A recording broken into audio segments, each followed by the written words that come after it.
back to my channel. Sorry about the crappy lighting. My dog knocked over my light and broke it. And so now I'm here in this dark. I've got a flashlight shining on me, keeping me lit up. But this video is basically mainly going to be about this guy right here, my Southern Pacific rattlesnake. I've had him since he was a tiny little death worm, and this video I'm basically just going to explain how I got him, where I got him, and what got me into handling him. And yeah, we'll get right into it. So he is a Southern Pacific, the second deadliest rattlesnake, or second most potent rattlesnake in California. He has the ability to shut down your, I believe it was tongue, within 5 minutes. Your legs would go numb or paralyzed within 15. And then he has the ability to paralyze your lungs within 30 to 45 minutes. So it's not a bite you want to play around with, not a bite you want to get. And the bill, if you do survive, which is very likely that you do, as long as you're near a hospital, the bill will definitely screw you. So unless you've got a good, wealthy family. And I don't think mine would want to pay for it, so I would be screwed. But I've had him since I was 17, since he was just a tiny little worm, and I was picking up my friend from his house, and I was driving away after picking him up, and I saw him on the road, so I pulled over, and another car comes flying by and smacks him. And I go out road cruising all the time for snakes. I've seen snake after snake after snake get hit. There's snakes that have been hit and they don't look like they have much damage to them, but then you take them anyways just to see if they'll turn out okay, and 30 minutes later there's blood leaking out of their mouth and they're dead.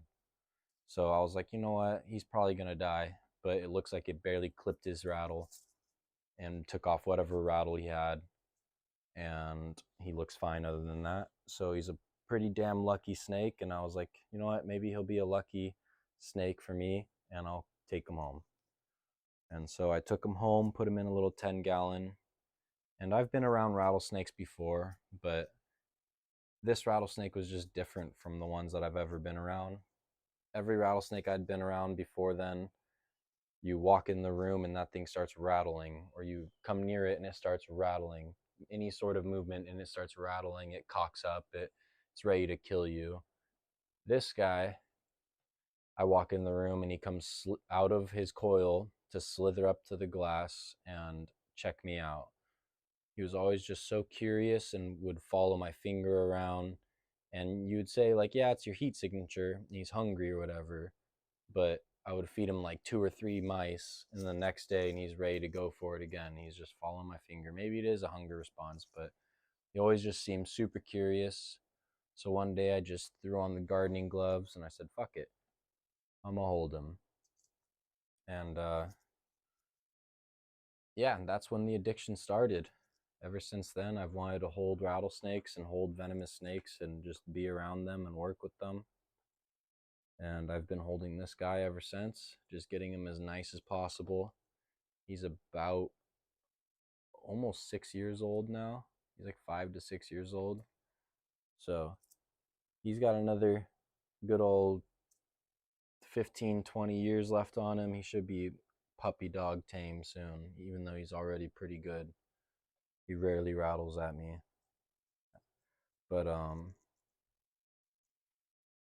yeah. He still does have a little bit of a scar on his rattle. You can't really see it, especially with this shit lighting. But he's got a little tiny scar at the tip of his tail at the rattle where he got hit by his car, or by the car. And yeah, other than that, nothing really. He's a very just laid back rattlesnake. He's struck at me a couple times. Oh yeah, that's another thing. If he's struck at me, he has.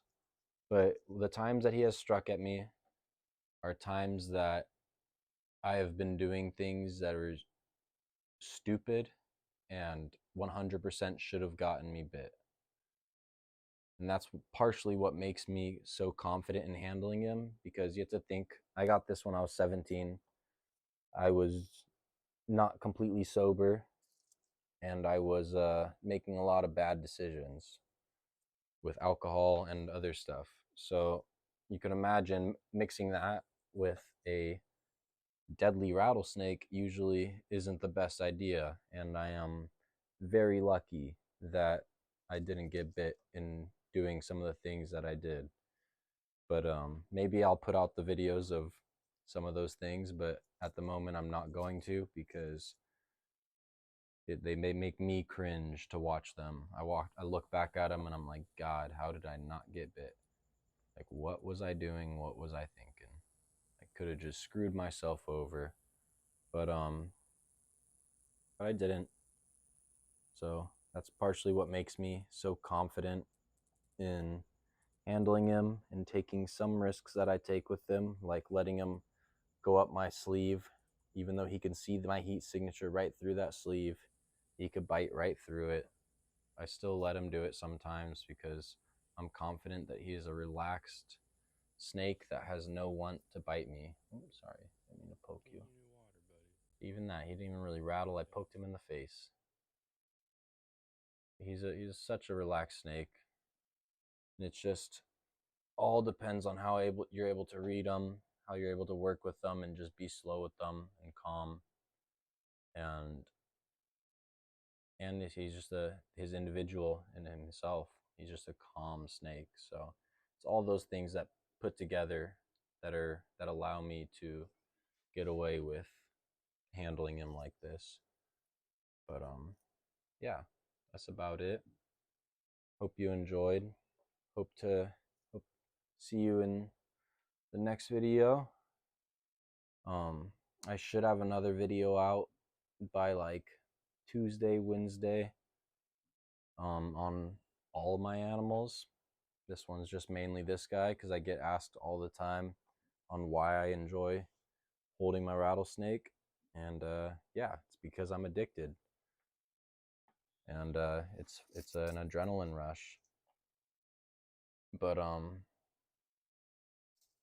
than that, I'll catch you guys in the next one. Subscribe for more. Don't forget to like and go follow my Instagram. And yeah, peace out. See you in the next one.